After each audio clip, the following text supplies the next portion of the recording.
So this is actually going to be a bit of a different episode than what everyone is accustomed to, in that there won't be a guest. I felt like now was the appropriate time to have an update on the multiplayer Doom Federation as a whole, some of the things that we've been doing over the past few months, as well as some of the things that we have to look forward to. In the last few months, we've really put an emphasis on branching out of Xandronum. And so this started about a year ago when we first wanted to start running events on ZDaemon and OdemX. But it was always, here's 4 or 5 Xandronum events, and then we throw in an OdemX one. Here's 4 or 5 Xandronum again. We'll throw in ZDaemon.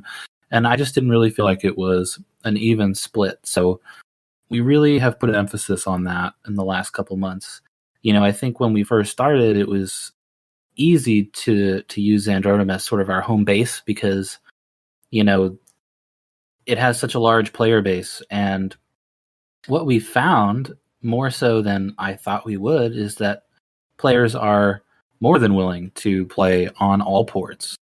They just want to have something that they enjoy to play in. And so, what I'm really proud of is, we were able to take people that had never played Xandronum or never played OdemX or never played ZDaemon, and then, we kind of take them out of their comfort zone and we run events on different ports. And it's really helped to build our player base. So, when we started, that was kind of the eventual goal, was to branch out. But you had to build kind of you had to get your feet under you. You had to kind of build your own little player base and then branch out. So that's why it kind of took us a while to do that. But I've been really happy with the progress.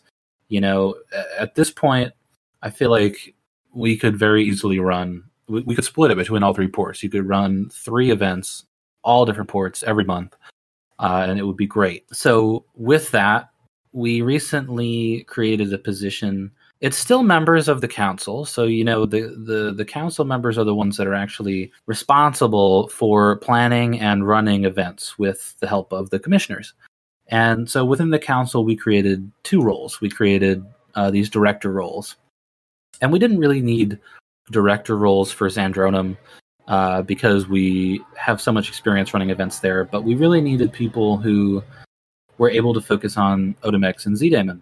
And primarily we tried to focus on people that had a stronger passion for those ports than other ports. So for OdemX, an original council member who left has since rejoined us as the director of OdemX. That is Zanero. Zanero is, of course, a longtime member of the community, multiplayer genius in so many ways. As a player, as a play tester, as a community organizer, he's been in charge of a lot of things. And so he's someone that people know very well. And he has a really strong passion for OdemX. And, he really enjoys the way that OdemX plays. He really enjoys being a part of that community. He's big on open source. And so that was just the perfect thing for him. It's hard to get people motivated to do things that maybe they aren't entirely comfortable with. So that's why it was so important to get someone that felt really strongly about it. So we're happy to have Zanero here. We started running some events on OdemX already. Most notably, I think, is the Ctf event that we ran last month. It was a 3v3 sign-up event. So these sign-up events back in the day were always a little bit more popular than your typical draft event because that meant that you got to sign up with your friends. And in this case, it turned out to be our biggest turnout yet for a one-day event. There were 24 people that signed up. And, I thought it went really well. I was not expecting that many people. So there were a few things that caused it to go, I'd say about 6 hours long. But, people were mostly pretty great about it.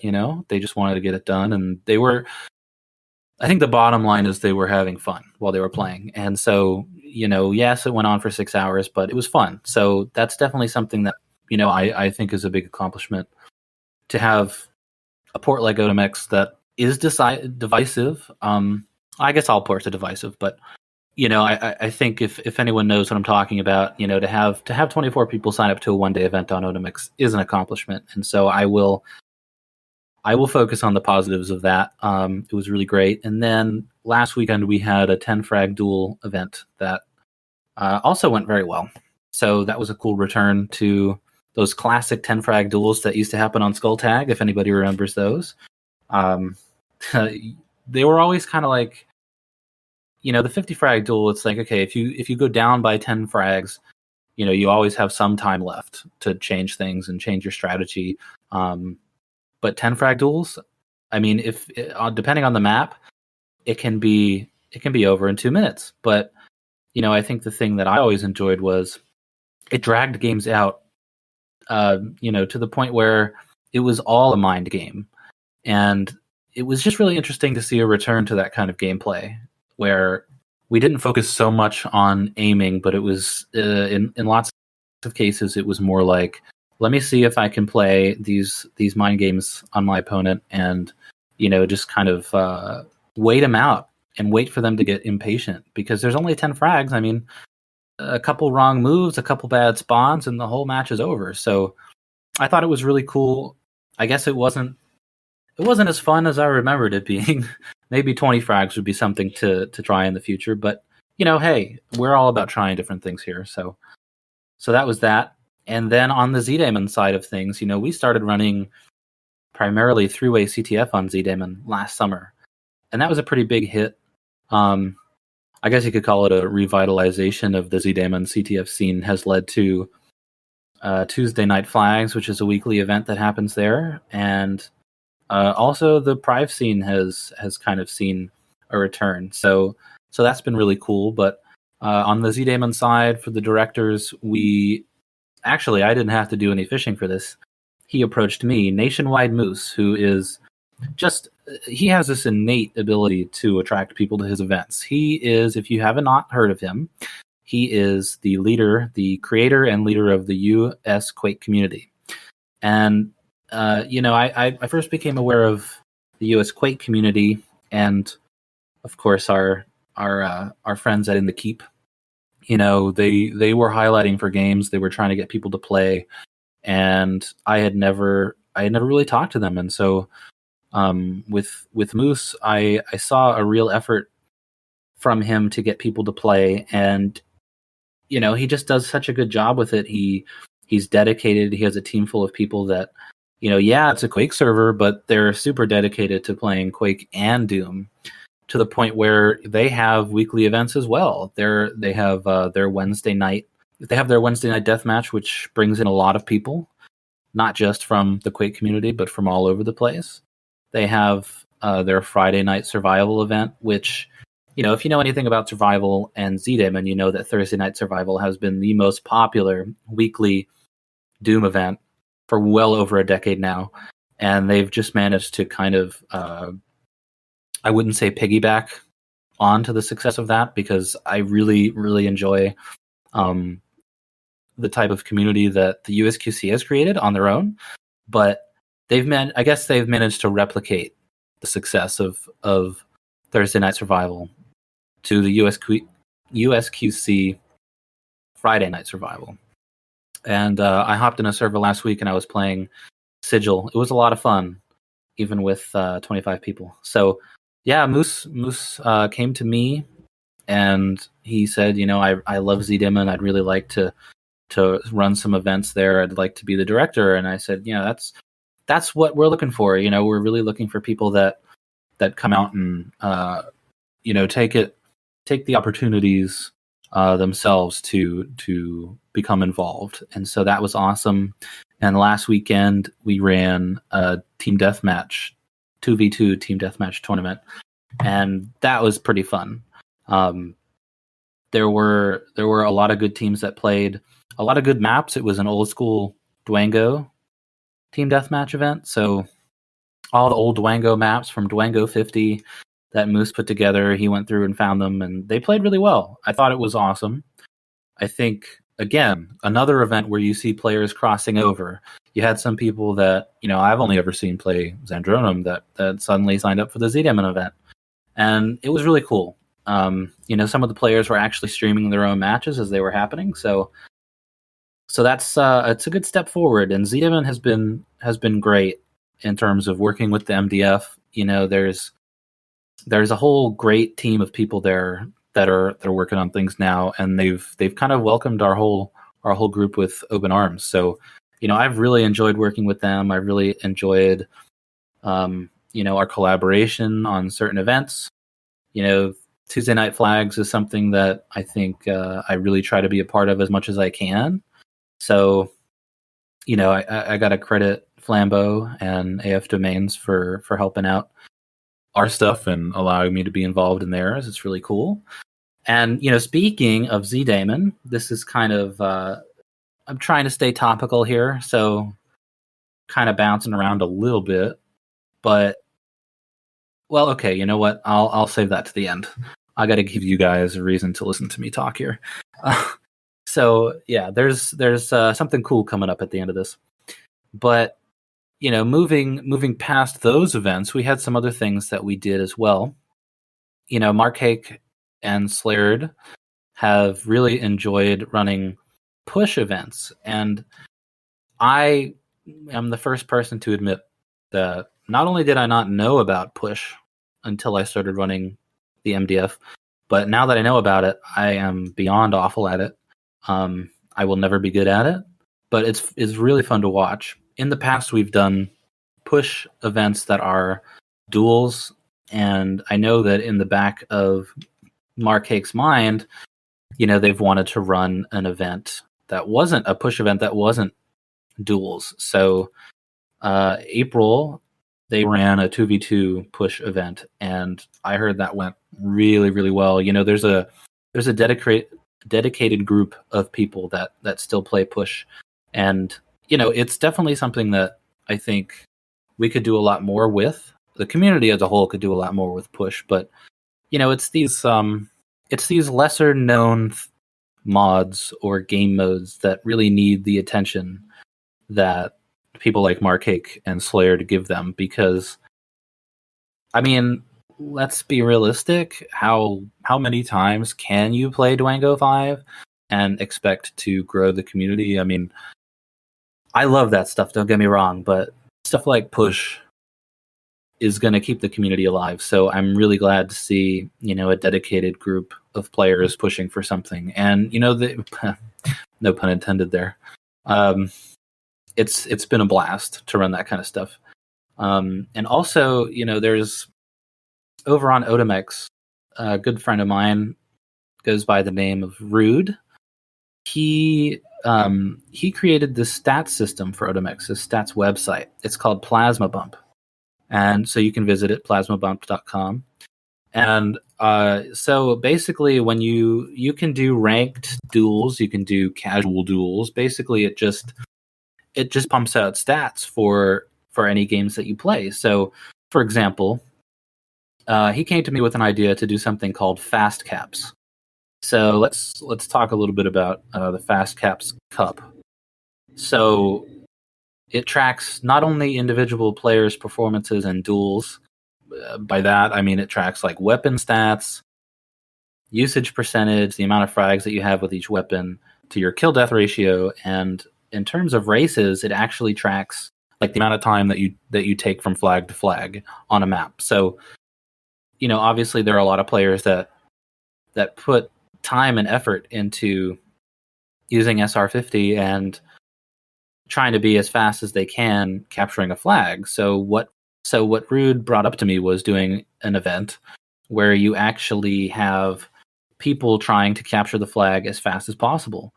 And so we gave them 5 maps. So basically the goal was to get the fastest time in all 5 maps by the end of the week. We gave it a whole week. So, if on a Monday you get the fastest time, you come back on a Wednesday and someone's beaten you, oh, okay, I got 2 days left to try and beat this time. And, with every map and every placement on there, so let's say that 3 of the 5 maps you came in second place, well, second place gets you 85 points. So it was a real back and forth thing. It's super cool. It just became an event between Devastation and Dastin to see who could do things the fastest. And it was, at the literally last minute, I think 1 minute before we stopped counting scores, Dev had managed to beat Dastin on one of the maps. So it was literally that close. And it was a lot of fun. I mean, it was something different. But, I mean, these are the kind of things that I think, open up another avenue for us. And the stat system itself.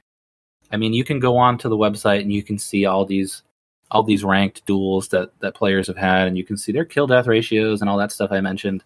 And it's just really cool because there's not really a stat system right now anywhere in Doom. ZDaemon used to have one years ago.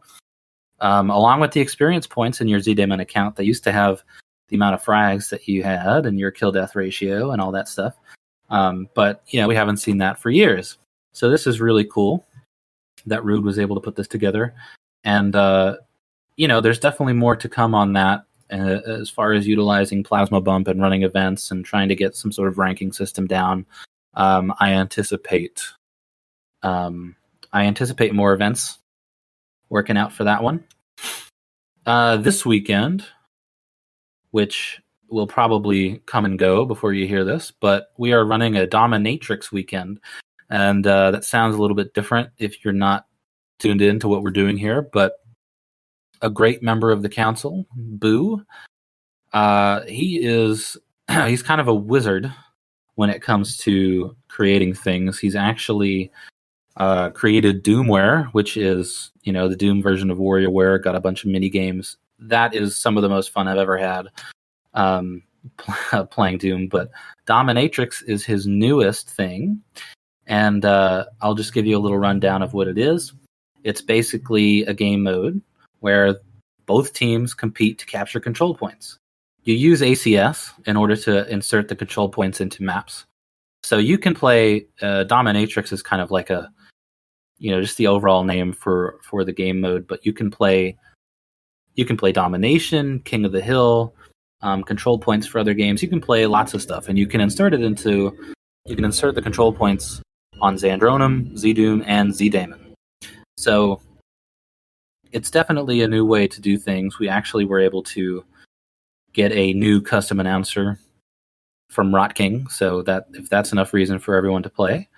And so Dominatrix Weekend, what is Dominatrix Weekend? Well, since this is a brand new game mode, nobody's played it, we want to pimp the shit out of it as much as we can because, you need people like Boo in the community. You need people who are striving to work on different things and introduce, new ways to enjoy the game that we love.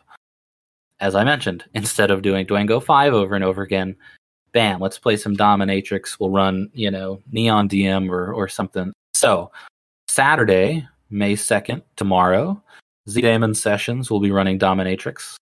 And this is kind of a casual event. It's really a new thing for everyone to just jump in and have some fun, kind of learn how the game mode works. What are the quirks? What are the things that you have to realize, that's different than your typical, your typical King of the Hill or Domination mode on ZDaemon. And then Sunday, we're going to be running a 3v3 sign-up event on Zandronum. So, you can either sign up as a team or individually for that. So the reason we're calling it Dominatrix Weekend is because Saturday we're doing ZDaemon, Sunday we're doing Zandronum. So we're getting the best of both worlds here. And for the event on Sunday, it's very similar. It's going to be played very similarly to Domination. You're going to capture points as a team. Games are played in the 3v3 format. We're going to be playing on Neon DM. So that's going to be great. I'd really like to see a lot of players coming out for that. I think it's something that could really catch on if you give it time. I pushed through ACTF on the community, and okay, maybe you don't see people playing it unless I throw up a server, but people still enjoy it, and the maps turned out great from the 32 and 24. So, I'm going to keep pushing this on them, but I think the the real thing that we have to think about here is, introducing the community to things that are different and just taking a chance on things. And, I give Boo a lot of credit for working on this and putting this out when, he could very easily be putting his efforts into something else. So I hope you guys show up to support that.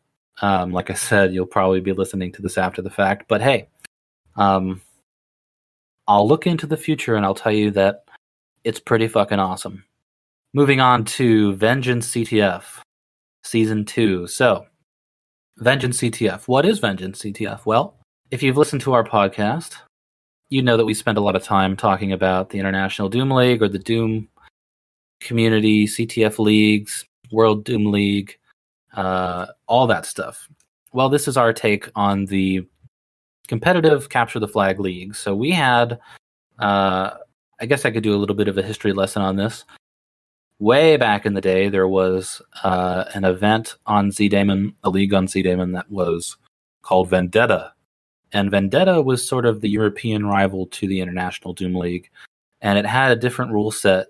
Typically in the CTF leagues, the seeding for the playoffs was determined on your record. So if you had 3 wins and 2 losses, obviously that gives you a better chance to make the playoffs. But in Vendetta, the seeding was based on, or I should say the wins in each matchup were based on flag count. So we kind of took a twist on that last season, and we decided to combine the two ideas, and we created the Vengeance CTF League.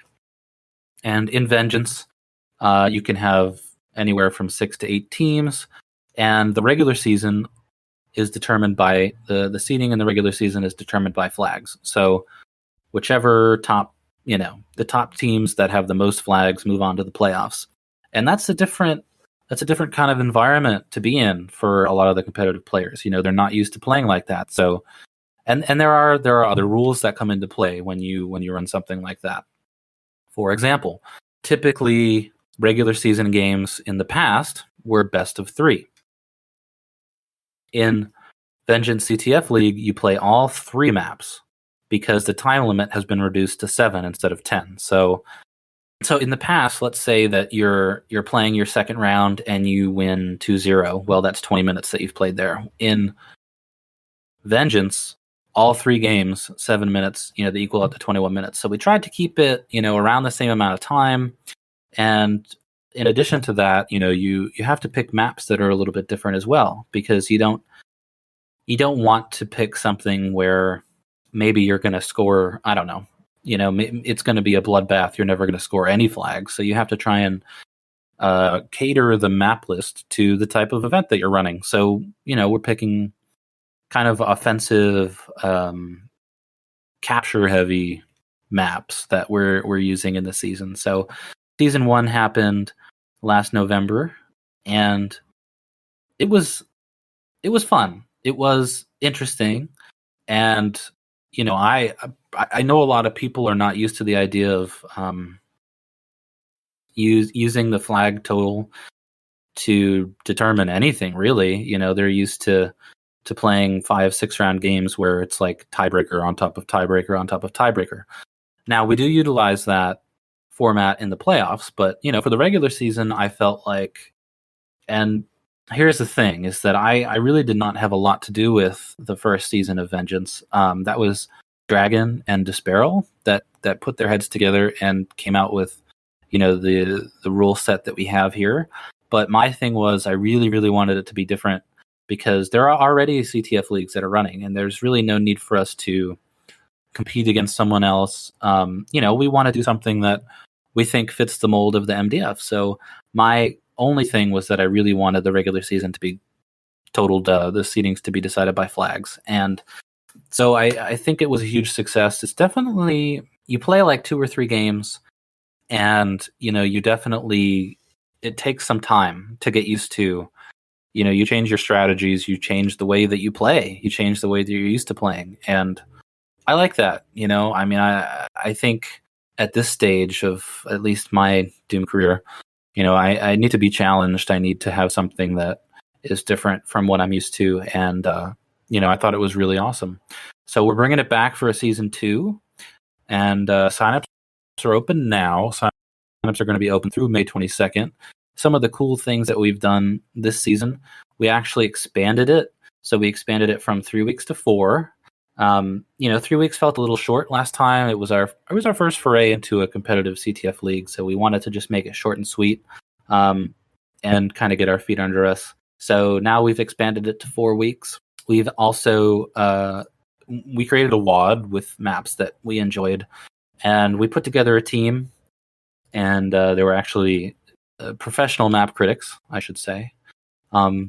They came in and they voted on maps for removal, and they voted on maps for replacement from the WOD. And I can go really quickly down the list of maps here that we've added to the WOD. You Write CTF 01, Rage Map 11, You Write 05, 32 and 24/7 Map 27. That's an interesting pick.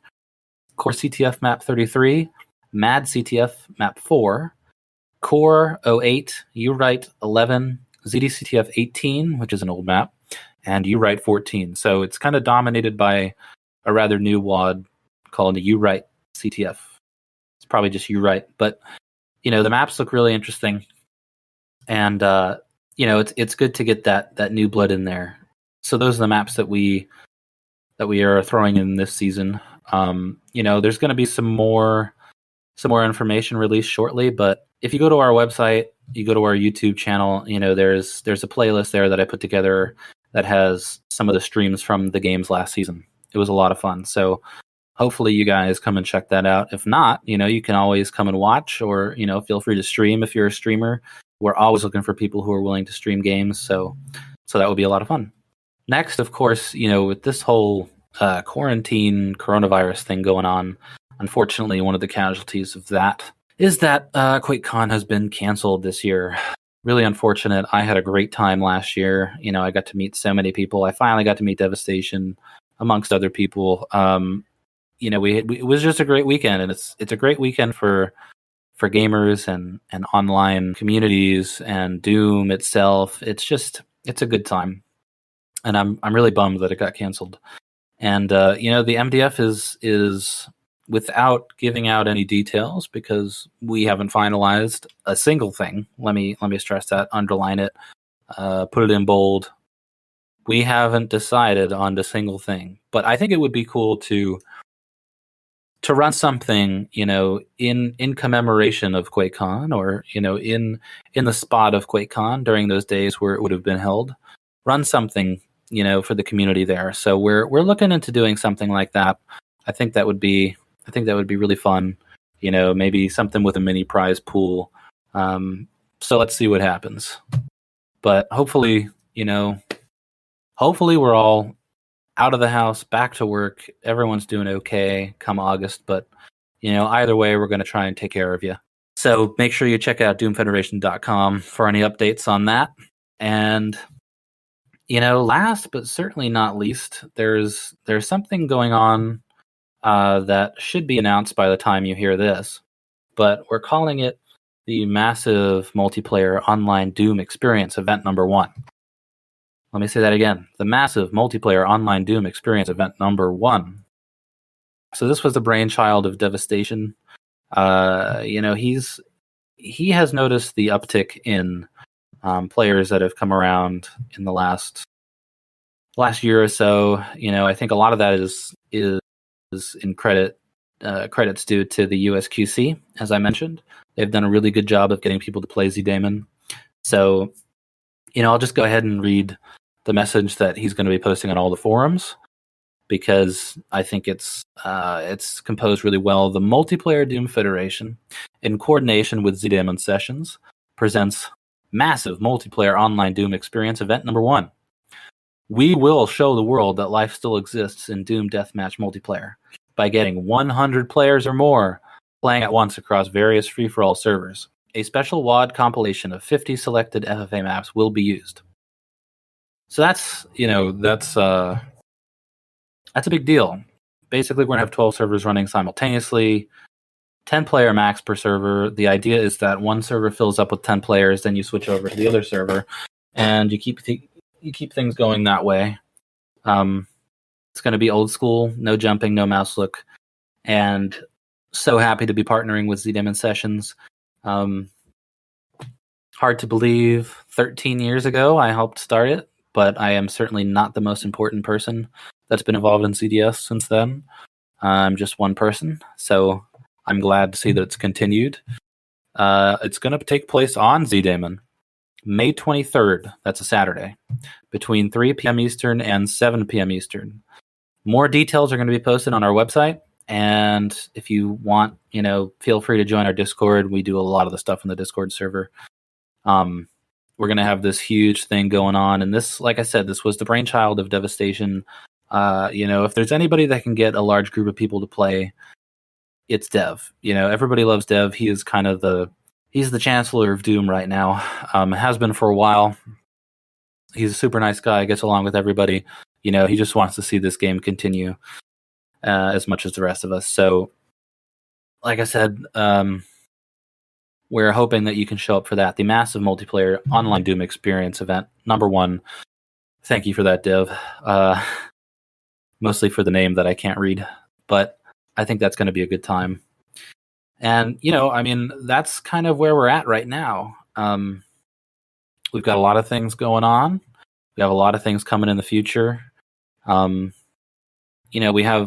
trying to help out with organized CTF, get all the communities connected, get everyone playing Capture the Flag, whether it's private CTF, public CTF. We're working on that constantly. As far as any other league news, I think the MDF is always looking for people that are interested in being a part of the league and running things and helping organize. And we have a lot of things going on. We have the website that we try to keep updated. We've recently switched over to Twitter. We're just we're trying to cast a wide net. We're trying to get as many people as we can come and play. So if you're interested, if you still love Doom, you haven't joined our Discord server, come on over and take a look at our website. You don't want to come on Discord, you're antisocial. Believe it or not, I'm antisocial. But I just like to hear myself talk. But you don't want to come on Discord, take a look at doomfederation.com. You don't feel like getting on Discord because you have something against great programs, I don't know. You want to log into the Z-Demon launcher. We actually have a channel on ZRC. It is #MDF. You join there, you are automatically connected to our Discord channel. So, there's an option for you. And hopefully this Federation update was informative and I didn't drag on for too long, but I just want to give a thanks to everybody that's helping to work on this league. I didn't realize how much stuff was going to happen when I started this. I thought it would be a little bit less. What's the word I'm looking for? A little less time consuming, but you know what? That's what happens when you're running something like this. That's what happens when you're trying to get people to continue playing and you're trying to create something. And I think that's something that the entire staff, from commissioners to councils to contributor level players, are trying to make happen. So I really appreciate you taking the time to listen, and hopefully you tune into our next episode. Catch you guys later. What's up, Doomers? This is your producer, the Motherloader, and I'm just here to drop a couple of plugs before we get out of here about Doom events. So first and foremost, we've got the Deaf Awareness Doom 2 tournament featuring the No Sound mod. This will be hosted in Z-Damon starting May the 8th, 2020, this Friday, and is being hosted by Silent Gamers. For more details, go over to www.silentgamers.org. Also head over to doomfederation.com for more information on the upcoming massive multiplayer online Doom experience, May 23rd, 3 p.m. Check it out.